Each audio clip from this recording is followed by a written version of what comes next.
Hello, are you there? Perfect. Okay. So thanks for tuning in to us today.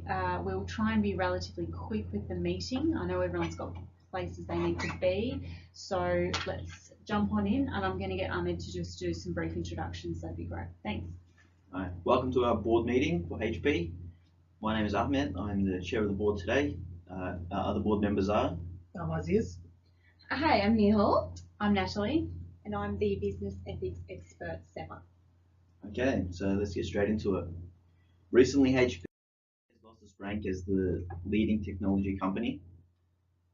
Its peak revenue was 127 billion, and by 2016, it's dropped just below 100 billion. And the shareholder value has also dropped a significant amount. We're here to discuss the issues which has led to this decline. How has HP regressed from the HP way? Was it due to the CEOs, the board of directors, or both? Quite frankly, this boardroom can be likened to a TV show like House of Cards, where there's been all these issues, controversy surrounding the company. I mean, you look at in terms of season one, Patricia Dunn was the chair of the board. She implemented illegal spying on other board of directors. She conducted a physical surveillance on George Keyworth to find out if he was a leak. And HP director Thomas Perkins found this out and he resigned, and all the details were published to the Securities and Exchange Commission. In the second season, Mark Hurd was the CEO, and he really improved the financial results. Market share went up 50%, but he was involved in a sexual harassment scandal. So we had to let him go and had to give him a package of 35 million. In the third season, our CEO, Leo Apotheker, which this board never even met in person, had all this power and spent 11 billion on a software company to try and change the strategy of the company. And 9 billion of that went to accounting inaccuracies and a write-down. So we had to let him go as well. And now in the fourth season, HP has appointed Meg Whitman as the CEO. She has cut 55,000 jobs and also split the company into two, HP Inc. and HP Enterprises. So here we are, and by 2017, both companies have been performing decently, and the board has avoided some drama for now. For now, yeah. So I just wanted to come back to the comments about the CEO and shareholders and the board. What I think we really need to think about is the fact that the board are chosen through AGMs that have participants from the major shareholders. So the shareholders really have a pivotal role in implementing the board that we are today. The board are then reflected upon when it comes to implementing a CEO. So I think that one of the big issues here that we're not really on top of is trying to figure out whether we blame the CEO for all of these issues, whether we blame ourselves as the board members and our lack of effort and interest in the company, because let's face it, there's been a lot of disinterest, or whether we choose to blame the shareholders because they were the ones to vote us in as board members in the first place. Albeit that there is only one opportunity, and that is at the AGMs annually for shareholders to decide who is on the board. However, we do have a lot of dead wood lying around here on the board, and frankly, it's just resulted in people not caring. And as per previous CEOs, a lot of people just haven't even bothered to show interest when it came to interviewing the new CEOs. The culture has to really change, because these board members are in a very, very important role and have a very important responsibility to not just keep the CEO in line and to ensure that the company is being acted upon professionally and with the right values and ethics of the company, but also to satisfy the shareholders and especially the major shareholders in this company. We've seen the numbers go down, and we've seen our market share and our investment deteriorate. So I think that all comes back to us and our actions or inactions, as one might say. Okay. Thank you, Natalie, for discussing this issue. Now I just wanted to ask Aziz about the strategy of splitting HP. What are your thoughts on this? I have some issues in this part. well, let's say this strategy of HP splitting into two firms is a good way to take advantage of focusing effort, independence, financial resource, and flexibility. Uh, these main objectives of HP can be achieved especially in a financial aspect uh, because there will be two different sources of revenues in case of the both companies do well in each sector. However, talking about shareholders' value, this strategy does not mean it will increase its revenues or shareholders' value immediately. HP will need we need to achieve two important keys before it can meet the goal of creating shareholders' value.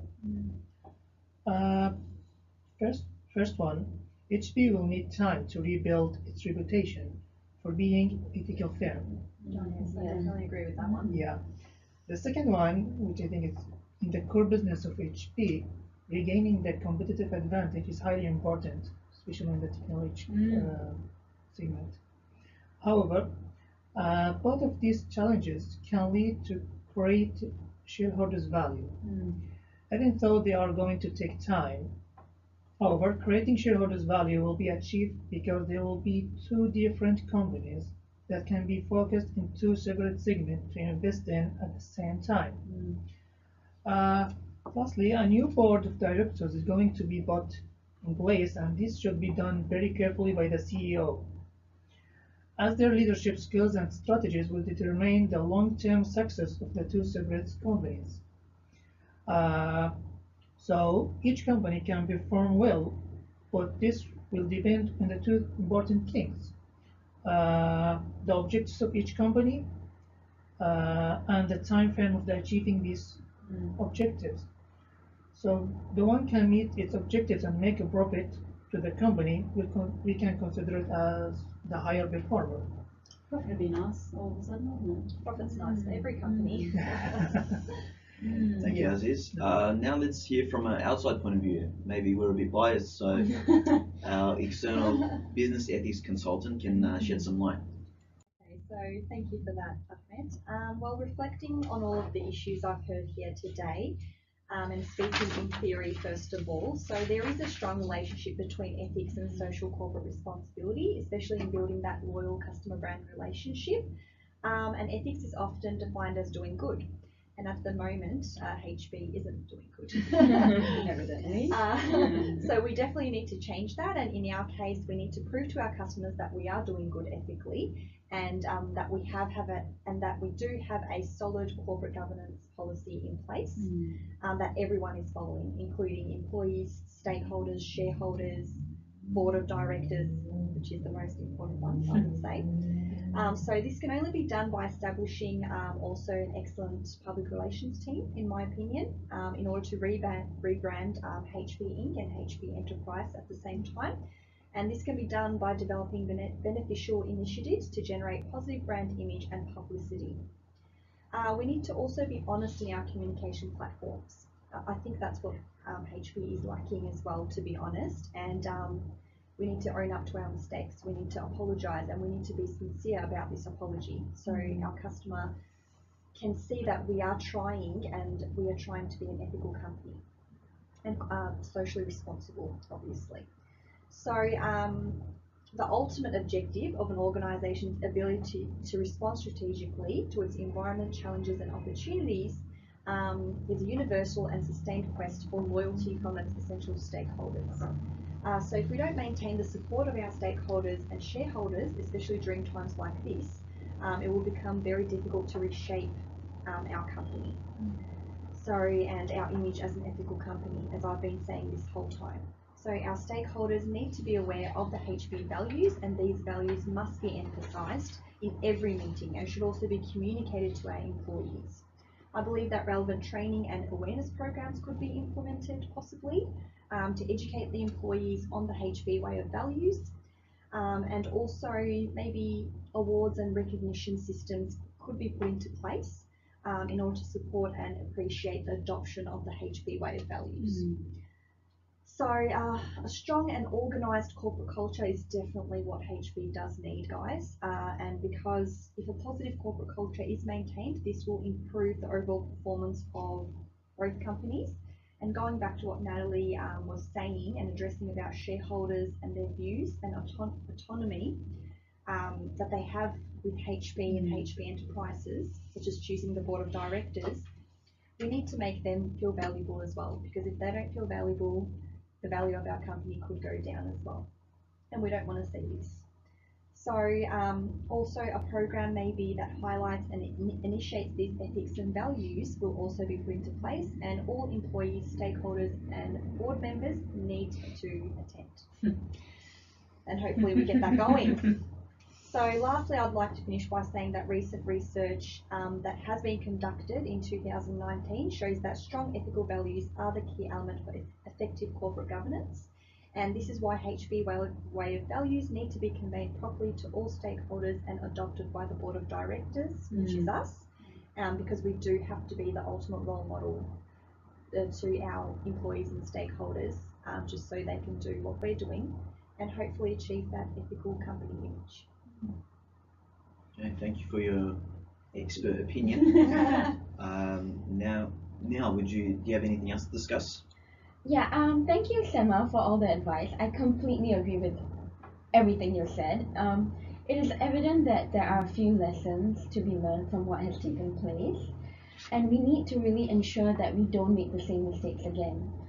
So no matter how successful we were in the past, floundering on our values have created a lot of problems for us.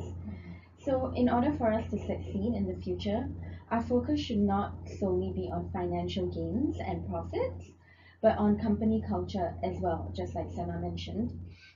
We need to translate our HP values that we seem to have forgotten into action. Codes of conduct and tough ethical standards, they really don't mean much if we don't follow through. And as leaders of the company, we need to lead by example and set the tone for the rest of the organization through our actions every day. Secondly, we need to exercise more stringent due diligence when it comes to selecting senior managers and undertake better screening processes when hiring them.